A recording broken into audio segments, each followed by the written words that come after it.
Thanks to Dr. Ajay Shekhar for inviting me to this seminar. So what I want to talk about today is the way in which there is a reconceptualization of history, especially ancient history in anti-caste thought, which is achieved by foregrounding the conflict between Brahmanism and Buddhism. Something that is missing in mainstream history writing. And in this context, I also want to talk about this book called The Greater Magadha, Studies in the Culture of Ancient India by Johannes Bronkhorst, which came out in 2007, which I feel really contributes or which really might help us expand this alternate conceptualization of Indian history, which we find in anti-caste thought. So Ambedkar has very famously said that the history of India is nothing but the history of the conflict between Brahmanism and Buddhism. He not only says this, he also goes on to say that this conceptualization or this kind of an interpretation of the history of India as a conflict, a mortal conflict between Buddhism and Brahmanism has been neglected, and also there will be many people who will reject this theorization. So he's not just reconceptualizing Indian history in terms of a conflict between Buddhism and Brahmanism, but he is also criticizing mainstream history for neglecting this aspect and for not being ready to accept this important aspect of ancient history, especially from the anti-caste perspective. Now, if you look at any Indian history book, you will see that he's absolutely right. So in all these history books, there is a certain kind of flow of Indian history from Indus Valley to the Vedic Aryan religion to Mauryan Empire, within which you have Buddhism, the rise of Buddhism, the emergence of Jainism, and then later the fall of the Mauryan Empire, and then the Gupta Empire, and all of this, if you put it in a very, very sketchy way. So you will see that this kind of history is there, and there are references to the Mauryan Empire or Buddhism, to the principles of Buddhism, etc. However, you will never see the centering of this conflict between Brahmanism and Buddhism. You will never see that. And because of this, what is the biggest consequence of this is that the violence that has happened to Buddhism, the way in which it was defeated by Brahmanism, the way in which it was eradicated, the way in which it used to occupy such an important space at a particular time, and then it got completely, eradicated, taken over, appropriated, assimilated, etc. And that entire violence, both physical and epistemological, is never talked about.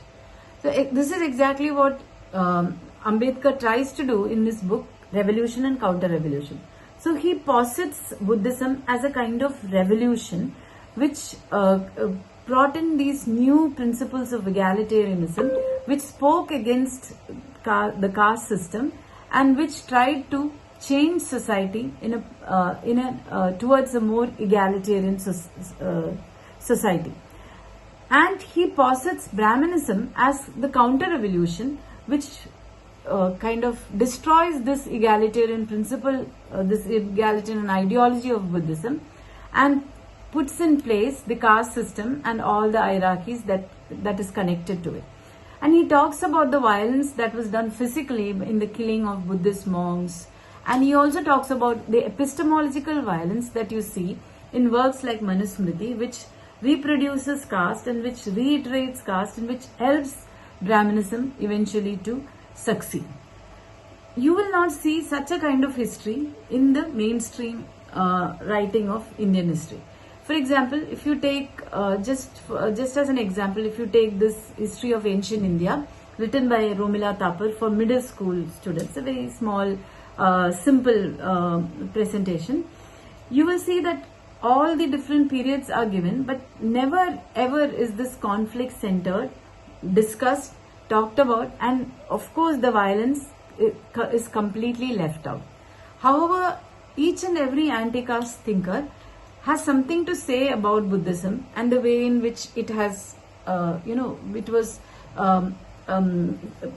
defeated by the upsurge, the emergence of Brahmanism, and they talk about this mortal conflict continuously. For example, one very good example would be Ayodhya Das, who in his Indira Desiya Charitram, he talks about how the Dravidian land was completely a Buddhist land which did not have the caste system, and how Brahmanism came from outside like a colonizing force and took over this land and created and installed the caste system which was not there before the coming of Brahmanism. So he reconceptualizes a completely subaltern reconceptualization of Indian history, which highlights not only the egalitarian principles of Buddhism, but also the conflict between Brahmanism, the eventual failure to, for Buddhism to succeed in this conflict, and the violence inflicted as part of this, both in the eradication of Buddhism and also in the reinstallation of the caste system and all the violences connected to it. Now, it is in this context that we should think about Johannes Bronker's book, The Greater Magadha, which came out in 2007. Now, as I was saying, this conflict between Buddhism and Brahmanism is central to anti-caste understanding of history. Now, what Bronkhurst is doing is that he's kind of making this kind of giving us an approach to think about this conflict in an even more radical way. So what he is doing is that he's questioning some of the basic foundations of Indian history.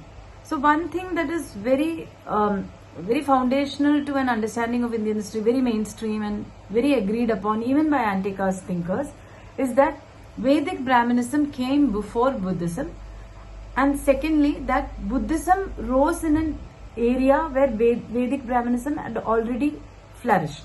So the theorization is that Buddhism was actually an interrogation of this Vedic Brahmanism that was flourishing in the region in which it emerged. Now Bronkhurst is disagreeing with this concept or with this theorization. What he is saying is that towards the west of the Ganga Yamuna confluence was the Aryavarta of Patanjali, which was a completely Vedic Brahminical region, which had its own kind of religion, which was based on the supremacy of Brahmins and also on sacrifices and those kind of rituals. And towards the east of the Ganga Yamuna confluence, you have the region which also saw the rise of the Magadhan Empire. So you have what he calls the Greater Magadha region, where there was a completely different culture, and this culture was not a culture of sacrifices or caste or the supremacy of Brahmins. So Brahmanism had no influence here, and this region, or which he calls the Greater Magadha region, had a completely different culture, which was, and it is within this culture, without any influence from Brahmanism, it is within this culture that the major religions like Jainism, Ajaivikism and Buddhism emerged. And what he is saying is that there were certain concepts and there were certain ideas that was common to this culture or prevalent within or popular within this culture, which is what these religions picked up. For example, the idea of rebirth and karmic redistribution. By looking at the Vedic corpus, he establishes how the Vedic Brahmin ideology did not support these ideas in the beginning. They did not support the ideas of rebirth and karmic retribution, and it was only later, after they were picked up by these religions and made significant and important, that later that Vedic Brahmanism borrows this. Okay, though that is not how the Indian history puts this forward. Mainstream Indian history does not put it forward like that. So what he is saying is that these ideas were already very prevalent within the Greater Magadha culture, and it is within this culture that these religions are emerging, and they they take forward these ideas in their own different ways. Buddhism in the most unique way, and it has nothing to do with Brahmanism. So this conflict that the anti-caste scholars see between Brahmanism and Buddhism is made even more radical by saying that there was a time when there is no connection between these two groups, and when there was absolutely no interaction between these two groups, and there is a space within called the Greater Magadha, within which these religions emerged using the ideology of that region, and using the ideas that were prevalent to that region and taking it forward in their own unique ways. So the Mauryan Empire also, the Magadhan Empire first and then the Mauryan Empire emerges within this region as the second urbanization, the second phase of urbanization in Indian history.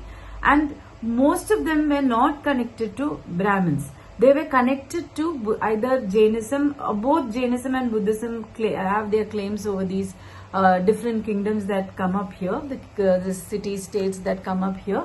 And they were